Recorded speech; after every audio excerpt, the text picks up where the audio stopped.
জপৰ ল'ব তাতে যিবিলাক ল'ব নহ'লে যদি লয় ল'ব নহ'লে গোটেই বুজাই দিব। মৰমৰ ছাত্ৰ ছাত্ৰীসকল, তোমালোকৰ পাঠ্যক্ৰমত কবি নৱকান্ত বৰুৱাৰ পলস নামৰ কবিতাটি দিছে আৰু সেইটো তোমালোকে অধ্যয়ন কৰিব লাগে।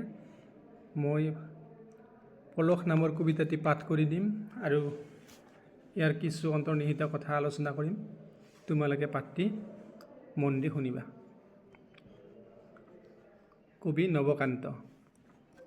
পলস। পলাশৰ জুই নুমাল এতিয়া, শাল আৰু চুটিয়ন বনত মানৰ দিনৰ অতীত বহাগৰ ধুমুহাৰ। কিমান সপোন সৰি গ'ল তাৰ কোনে ৰাখে খতিয়ান। কলং কপিলি ডিজুৰ পাৰত ককা দেউতাৰ হাড়, বুঢ়ী আইতাৰ কলিজাৰে গজে বন নহৰুৰ ফুল। ডাৱৰে কি ক'লে, দিয়া আৰু দিয়া নিঃশেষকৈ দিয়া, আলিৰ কাণত গছ পুলি ৰোৱা, এটা হাইস্কুল খোলা, পথিক প্ৰিয় যে সদায় বাটত কাঢ়া দুটি হুমনীয়া। উৰুষা পানীয়ে উটাই নিয়ক মৰা মকৰাৰ খলা, আমাৰ পলসে সাৰুৱা কৰক কলঙৰ দুটি কুল। আমাৰ নাতিৰ নতুন পামৰ নাঙলৰ শিৰলুত আমি সাৰ পাম, সিহঁতে পঢ়িব আমাৰ জীৱাশ্মত হাঁহি উঠা কথা সাধু কথা। সপোন অন্ধ যি গলিত আমি থাকোঁ তাৰে নয়নাজুলিত আমাৰ ভৱিষ্যত। কবিতাটো এইখিনিয়ে। এই কবিতাটি আধুনিক কবিতাৰ এটি অন্যতম কবিতা। ইয়াত আধুনিক কবিতাৰ সকলোবোৰ বৈশিষ্ট্য, বিশেষকৈ প্ৰতীক আৰু চিত্ৰকল্প প্ৰতিফলিত হৈছে। এইখিনি কথা অলপ পিছত আলোচনা কৰিম। তাৰ আগতে কবিতাটিৰ মূল ভাৱ বা কবিতাটো কি উদ্দেশ্যে লিখা হৈছিল সেই কথাটো তোমালোকে অলপ ধ্যান দি শুনিবা। কবিতাটি 3টা স্তৱকত লিখা হৈছে। 5 শাৰীকৈ, শেষৰটো 4 শাৰী, ওপৰত 2টা স্তৱক 5 শাৰীকৈ 3টা স্তৱকত ভাগ কৰিছে। ইয়াত অতীত, বৰ্তমান আৰু ভৱিষ্যত সম্পৰ্কে কবিয়ে অতি নিখুঁতভাৱে অংকন কৰিছে। অতীত, প্ৰথম স্তৱকত অতীতৰ কথা কৈছে, দ্বিতীয় স্তৱকত বৰ্তমানৰ কথা কৈছে আৰু তৃতীয় স্তৱকত ভৱিষ্যতৰ কথা কৈছে। এই অতীত, বৰ্তমান, ভৱিষ্যত এই তিনিওটি কালৰ সমাহাৰ আৰু এই তিনিওটি কাল কিন্তু ইটোৱে সিটোক এৰি কোনো ধৰণে বৰ্তি থাকিব নোৱাৰে। অৰ্থাৎ অতীতক বাদ দি বৰ্তমান, বৰ্তমানক বাদ দি ভৱিষ্যত জীয়াই থাকিব নোৱাৰে। কিয়নো বৰ্তমানৰ ভেটিটো সদায় গঢ় লৈ অতীতক লয়। বৰ্তমানৰ ভেটিটো অতীতৰ পৰাহে স্থাপন হয়। অতীত নাথাকিলে বৰ্তমান থাকিব নোৱাৰে। সেইদৰে বৰ্তমান নাথাকিলে ভৱিষ্যতৰ কোনো আশা নাই। গতিকে বৰ্তমান ভাল হ'ব লাগিব, তেতিয়া ভৱিষ্যত হয়। ইয়াত কৈছে পলাশৰ জুই নুমাল এতিয়া। এই শব্দটোৰে কবিয়ে এটা যুগৰ অন্ত পৰাৰ কথা কৈছে। অৰ্থাৎ অতীত, বৰ্তমানে সদায় অতীতক শেষ হোৱাটো বুজায়। পলাশৰ জুই নুমাল এতিয়া মানে এটা যুগৰ অন্ত পৰিল। শাল আৰু চুটিয়ন বনত মানৰ দিনিহৰ অতীত বহাগৰ ধুমুহাৰ। কিমান সপোন সৰি গ'ল তাৰ কোনে ৰাখে খতিয়ান। ইয়াত কৈছে শাল আৰু চুটিয়নৰ কথা। শাল আৰু চুটিয়না গছ, শাল আৰু চুটিয়না গছ আমাৰ সুকাঠি গছ। এই সুকাঠি গছ কৰ্মত মানুহৰ লগত তুলনা কৰিছে। অতীতৰ ভেটিটো সদায় কৰ্মঠ মানুহ, ভাল মানুহ, কৰ্মী মানুহৰ দ্বাৰা প্ৰতিষ্ঠা হয়। আৰু সেই কৰ্মীসকলে আমাৰ সমাজখন, আমাৰ কৰ্ম সংস্কৃতি, আমাৰ সংস্কৃতি, ভাষা সংস্কৃতি সকলোখিনি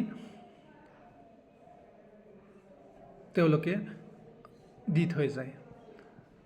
গছৰ সুকাঠি গছ, শাল আৰু চুটিয়না বছৰ বছৰ ধৰি, বহু বছৰ ধৰি জীয়াই থকাৰ দৰে, শাল আৰু চুটিয়না গছ কোনোদিন জহি পুমি নোযোৱাৰ দৰে, অতীতত কৰি যোৱা কৰ্মৰ, সেই মানুহখিনিৰ কৰ্মই বৰ্তমান আৰু ভৱিষ্যতলৈও যুগ যুগ ধৰি বৰ্তি থাকে। কৈছে যে মানুহৰ দিনৰ অতীত বহাগৰ ধুমুহাৰ কিমান সপোন সৰি গ'ল। অতীতত বহু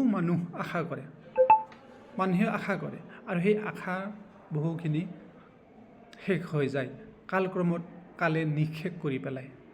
তাৰ কিন্তু কোনো খতিয়ান ৰাখিব নোৱাৰে বা মনত ৰাখিব নোৱাৰে। কিন্তু সেই অতীতৰ ভেটিতেই বৰ্তমানে সদায় থিয় হৈ থাকে। কৈছে কলং কপিলি দিজুৰ পাৰত ককা দেউতাৰ হাত, বুঢ়ী আইতাৰ কলিজাৰে গজে বন নহৰুৰ ফুল।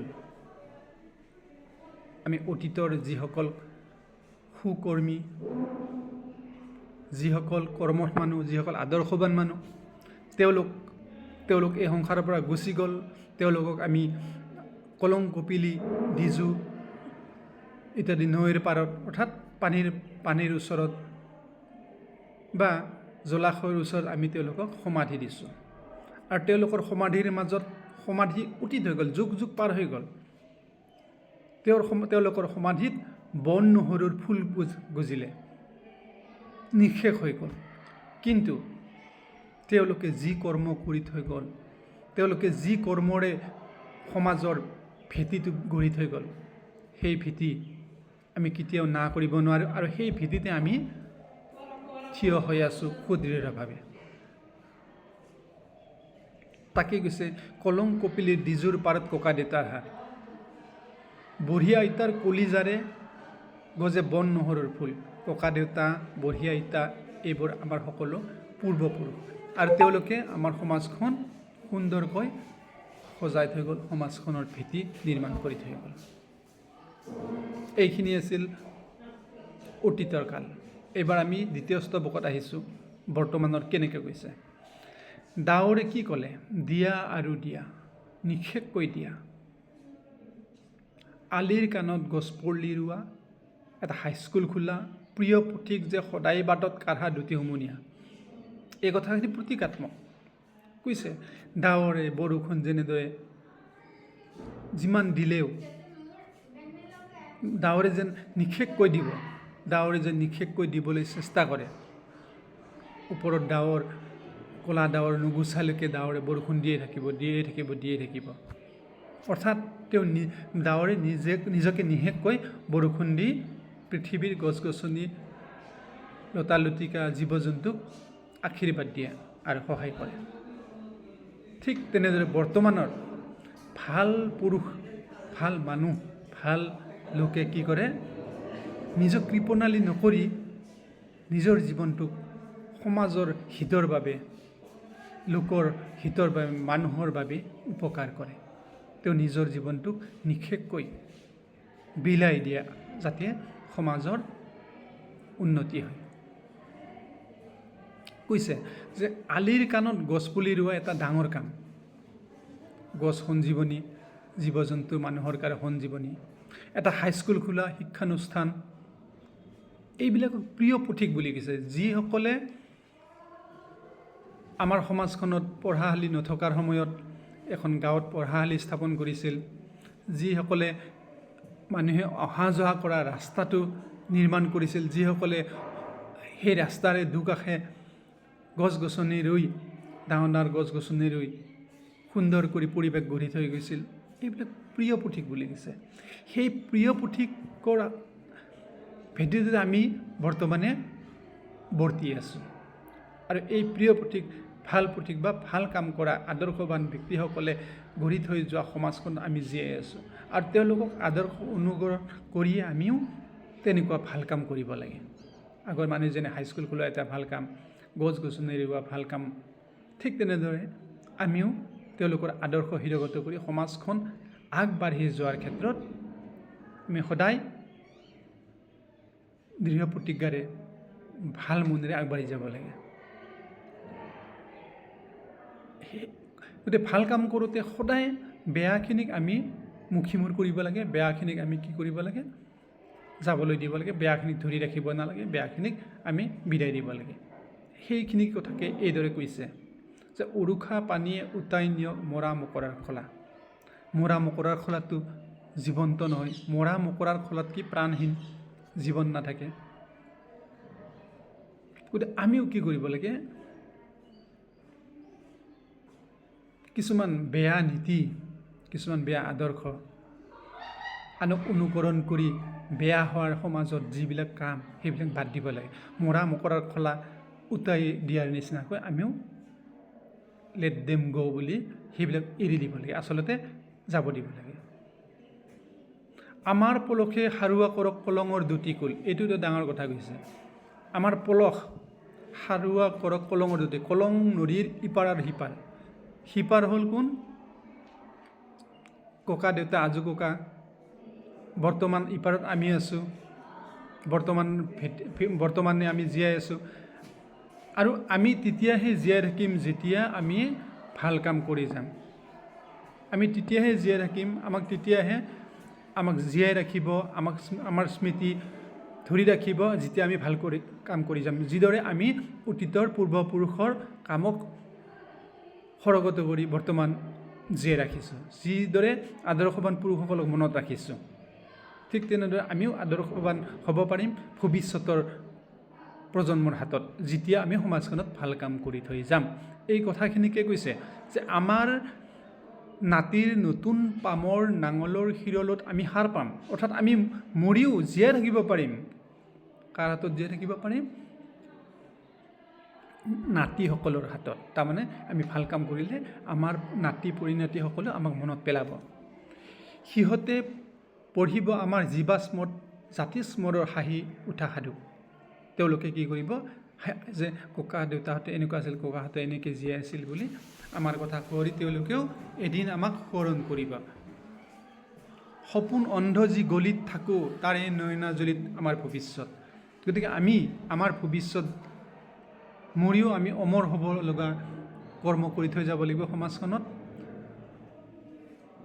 যেতিয়া আমি আমাৰ নিজৰ ভৱিষ্যত এই সমাজখনত প্ৰতিষ্ঠা কৰিব পাৰিম, সেয়েহে বৰ্তমানত আমি ভাল কাম কৰি যাব লাগিব। ভাল আদৰ্শৱান কাম কৰিলেহে আমাৰ নাতিহঁতে আমাক মনত ৰাখিব। এই কবিতাটো তেনেদৰে মূল ভাৱটো তেনেকুৱা যে অতীত বৰ্তমান ভৱিষ্যত, অতীত বৰ্তমান ভৱিষ্যতৰ তিনিওকালৰ সমাহাৰ ঘটিছে।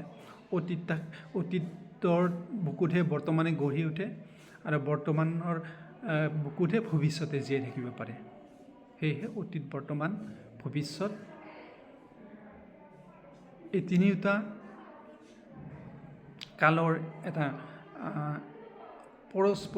পৰস্পৰ নিৰ্ভৰশীলতাক পলস নামৰ কবিতাটিৰে কবি নৱকান্ত বৰুৱাই উল্লেখ কৰিছে। পলস সেইকাৰণে কৈছে, পলস মানে হ'ল সাৰুৱা, আচলতে মাটিৰ উৰ্বৰতা।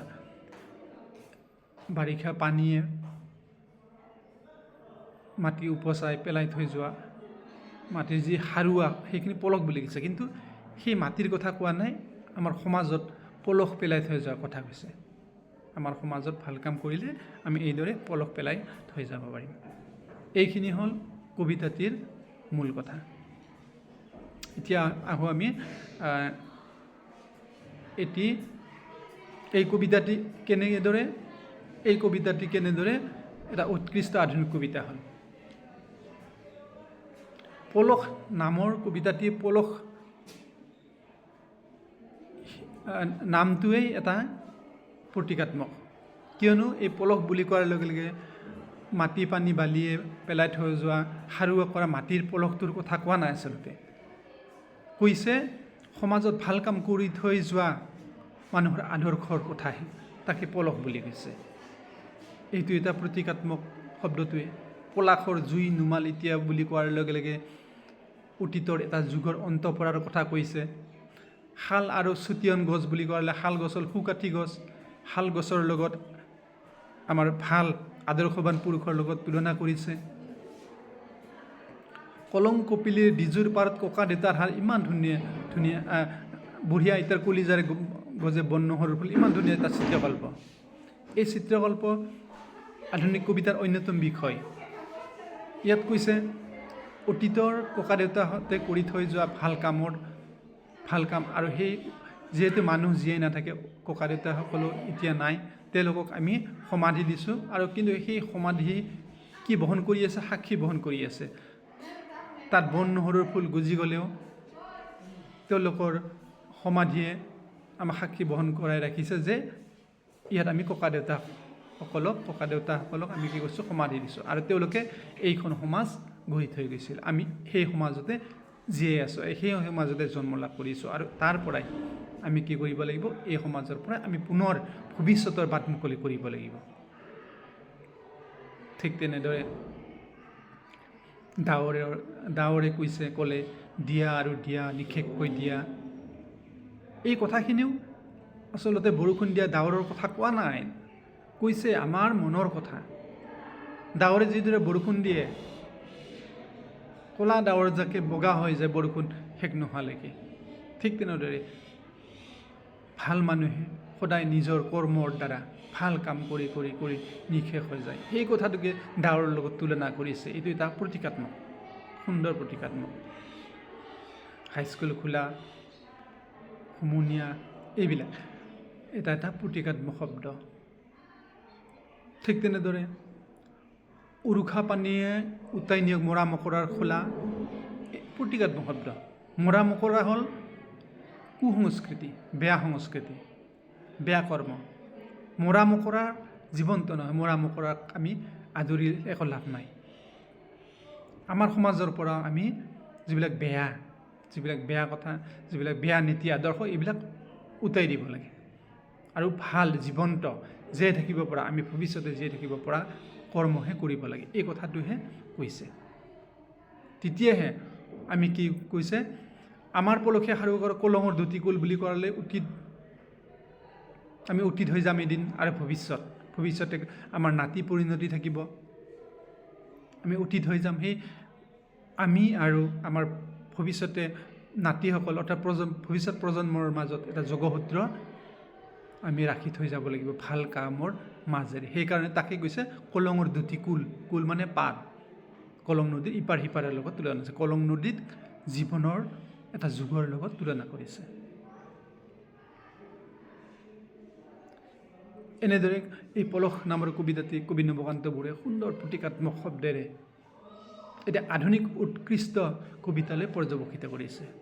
গতিকে ছাত্ৰ ছাত্ৰীসকল, তোমালোকে সুন্দৰকৈ কথাখিনি শুনিলা আৰু এইখিনি বাৰে বাৰে শুনি মনত ৰাখি লিখিবলৈ চেষ্টা কৰিবা আৰু নিজেই কথাখিনি অলপ ভালদৰে গুমি চাবা। ধন্যবাদ।